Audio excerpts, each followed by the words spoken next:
مزید نیچے جانے کی کوشش مت کرو میرے بھائی. اب آپ تو اوپر کی طرف جاؤ, ریورس نہیں ہونا ہے آپ نے, تھوڑا جانا ہے لیکن جانا اوپر کی طرف ہی ہے.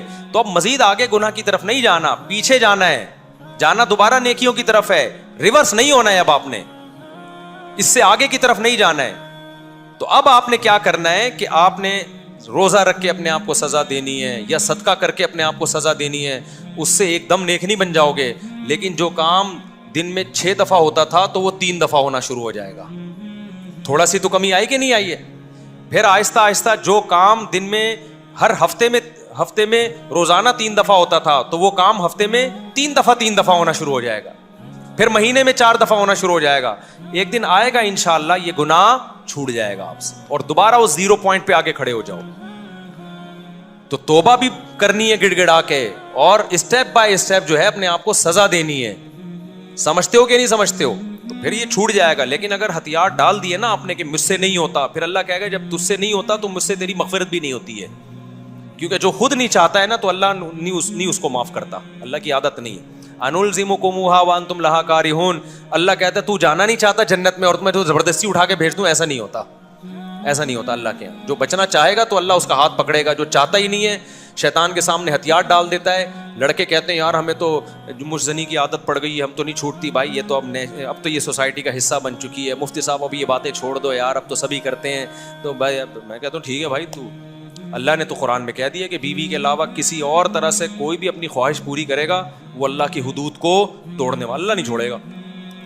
لوگ کہتے ہیں یہ فوش فلم میں تو یار سبھی دیکھ رہے ہیں, اپنی اب بچنا ممکن نہیں ہے. تو اللہ کہہ میرے لیے مغفرت بھی ممکن نہیں ہے, ٹھیک ہے نا, کیونکہ میں نے حرام کیا ہے, اس لیے تھوڑی کہ سب کر رہے ہیں تو تو بھی کرنا شروع کر دے. حرام اس لیے کیا ہے کہ یہ حرام ہے, مجھے ناپسند ہے, تو بچنے کی کوشش کر, تو زور لگا تو بچنے کے لیے.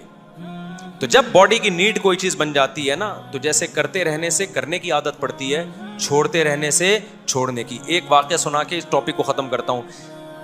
ایک دوست ہیں ہمارے, ابھی دوستی ہوئی ہے ان سے, انہوں نے اپنا بچپن کا تو نہیں یعنی جوانی کا ہی سمجھ لیں, پرانا واقعہ تو اس لیے بچپن کہہ رہا ہوں. ان کو نشے کی عادت پڑ گئی تھی, بہت خطرناک نشہ. وہ بندہ مجھے یہ کہتا ہے کہ جو لڑکا یہ کہتا ہے نا ہم سے نشہ نہیں چھوٹتا, جھوٹ بولتا ہے. اس نشے کا انہوں نے نام بھی بتایا, مجھے نام یاد نہیں ہے اس کا, تو وہ بہت خطرناک نشہ تھا.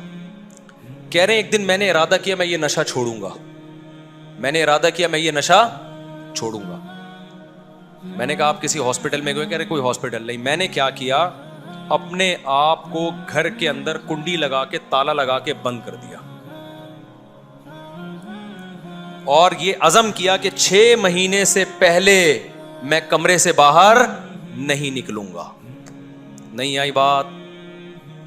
6 مہینے سے پہلے میں کمرے سے باہر بولو نہیں نکلوں. ایسی کی تیسی مر جاؤں گا یہاں پہ, سر دیواروں سے ماروں گا میں جا کے, اور اپنی والدہ سے کہہ دیا کھانا پینا مجھے یہیں پہنچا دیں بس, حتیٰ کہ جمعہ بھی نہیں پڑھنے جاؤں گا میں. اب ہو سکتا ہے کوئی کہ جمعہ چھوڑنا تو حرام ہے, کہتے مجھے ڈر یہ تھا کہ میں نکلا نا گھر سے باہر مجھے خیال آئے گا اور میرے وہ چرسی ہیروئن کی دوست مجھے ملیں گے. ان دوستوں سے جان چھڑانی ہے جو نشہ کرتے ہیں, کیونکہ آپ اگر چھوڑ دیا نا تو کوئی مل جائے گا چرسی, وہ کہے گا بھائی سب پی رہے ہیں تو کیا تیر مار دے گا. جب عزم کرتا ہے نا انسان اس طرح سے کرتا ہے. کہہ رہے میں نے کہا ان دوستوں کے پاس, وہ کیونکہ جمعہ کی بعد میں قضا ہو جائے گی, نشے کی قضا نہیں ہوتی. کہہ رہے جمعہ بھی نہیں پڑھنے جاؤں گا میں, کیونکہ مجھے پتا ہے میں جمعہ پڑھنے گیا نا وہ لوگ مل جائیں گے مجھے, اور وہ پھر وہی ہے کہ شیطان ورغلاتا ہے انسان کو مختلف طریقوں سے. بہت سے لوگ لڑکیوں کو تبلیغ کر رہے ہوتے ہیں, ہم تو تبلیغ کی نیت سے بات کر رہے ہیں ان سے. بھائی تو مرد مر گئے مونچھوں والے داڑھی والے مرد, تجھے یہی کیوں اچھی لگ رہی ہے تبلیغ کے لیے؟ تو کہتے ہیں میں نے 6 مہینے کے لیے اپنے آپ کو بند کر دیا, اور والدہ کو میں نے سمجھا دیا کہ آپ میرا ساتھ دیں اس میں. تو میں گھر سے ان میرڈ تھے, ایک خود انہوں نے اپنی مجھے ہسٹری بتائی کہ شرابیں پینا, نشہ کرنا, اور پھر نائٹ کلبوں میں ناچنا, اور یہ ساری حرکتیں کرتے تھے. کہہ رہے میں نے کہا نشہ سب سے پہلے چھوڑو بھائی. تو 6 مہینے کے لیے اپنے آپ کو بند کیا ہے, اس میں جسم تڑپا ہے, بہت کچھ ہوا. کہتے ہیں میں نے کہا مر جاؤں گا نہیں پیوں گا. 6 مہینے کے بعد ٹھیک ٹھاک ہو گئے, گھر سے فٹ فاٹ ہو گیا بالکل. لیکن جو اتنی اسٹرگل کر کے چھوڑتا ہے وہ دوبارہ نہیں جاتا. اب ان کے چہرے پہ ایسی چمک ہے, ایسی چرسیوں کے چہرے پہ چمک ہوتی ہے, بدبو آ رہی ہوتی ہے. میں نے کہا دیکھو وہ اس مصیبت میں پڑے ہوتے نا اب تک تو مر چکے ہوتے, بدبو آ رہی ہوتی, لاکھوں روپے اس نشے میں.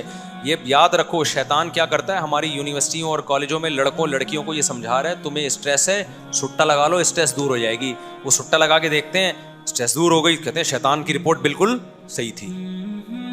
پھر وہ کہتے ہیں یار یہ مولویوں کی رپورٹیں ٹھیک نہیں ہوتی, رپورٹ ہمیشہ شیطان کی ٹھیک ہوتی ہے, اور مولوی ہر وقت شیطان کے خلاف بولتے رہتے ہیں.